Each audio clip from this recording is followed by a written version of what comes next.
Muallif Shamsinur. So'nggiga qadar. Birinchi qism. Asila kafedan chiqib mashinaga o'tirishganda Nazarbekka yangilikni aytdi. Nazarbek aka, yangilikim bor sizga. Nima? Nazarbek hissizgina rolni boshqarib ketardi. Men homiladorman. Nazarbek tormozni birdan bosdi. Mashina chiyillab to'xtadi. Asila oldinga munkib ketdi. Nima? Shunday. Asila chiroyli tabassum qildi. Men senga bola kerak dedimmi? Axir Nazarbek katmondan bir qancha pulni olib qiz tomon irg'itdi. Ertagiga qoldirib tashla. Qizning ko'zlari kattalashib ketdi. Siz uylanaman degandingiz-ku. Qizning chiroyli ko'zlari yoshlandi. Ahmoqsan-da, shu gapimga ishondingmi? Men senga uylanamanmi? Senga? Siz va'da bergansiz. Nazarbek kulishdan to'xtamadi. Asi, esingni yig'. Men ahmoq o'xshaymanmi? Sen daqalar faqat ko'ngil xushlikka yaraysan xolos. O'zing ayt, sendan xotin chiqadimi? Senga faqat bitta narsa kerak.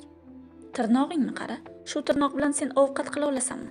Kechirasan-u, men ikki dunyoda ham bu tirnoqlar bilan qilingan ovqatni yemayman. Qiz shok holatda qolgandi. Axir uni barcha orzulari bir zumda sarobga aylandi. Endi nima qilaman? U yig'lashga tushdi. Ko'zlaridagi bo'yoqlari bo'yalib ketdi.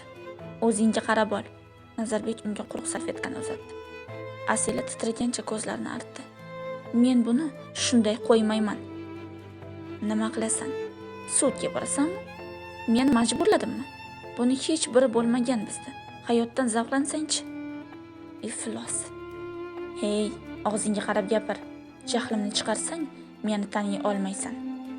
Asila Nazarbekning benuqson yuziga qarab yutinib qo'ydi. U qancha orzular qilgandi. Boyvachcha uni ustiga kelishgan yigit bilan sevishdim deya. Boshida bari go'zal edi. Gullar, sovg'alar, romantik oqshomlar. Aslida sevgidan tamom mast bo'lib nima qilganini bila olmay qoldi. Endi tugadimi hammasi? Nega unaqa deysan go'zalim?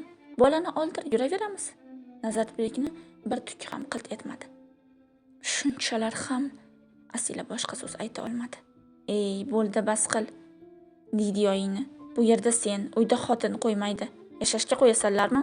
Qani, tush mashinadan. Nazarbek qizni sumkasiga pulni joylab, qo'liga berdi-da, eshikni ochdi. Tush. Asila mashinadan tushib, g'alati bo'lib qoldi. Juda qattiq tushkunlikka tushib, yig'lab yubordi. Hammasi uchun javob berasan.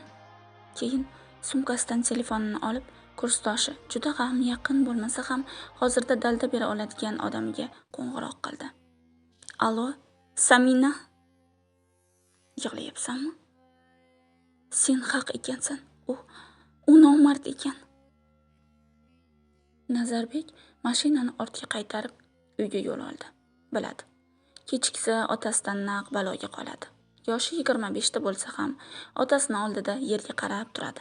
Uning tarbiyasi shunday. 22 yoshda kursdoshi bilan sevishib, o'laman sattor, shunga uylanmasam bo'lmaydi deya o'ylangandi. Lovullab yongan sevgi to'y o'tgach yakun topdi. Mana uyga kirdi.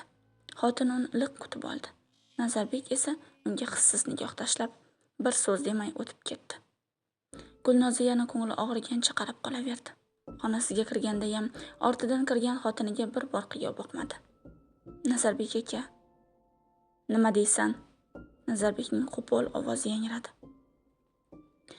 Oxirgi paytda juda o'zgarib qoldingiz. Gulnoza, boshlama ming'irlashni. Shundoq ham boshim og'riyapti. Menga umuman e'tibor qilmay qo'ydingiz. Ezmasan shunaqangi.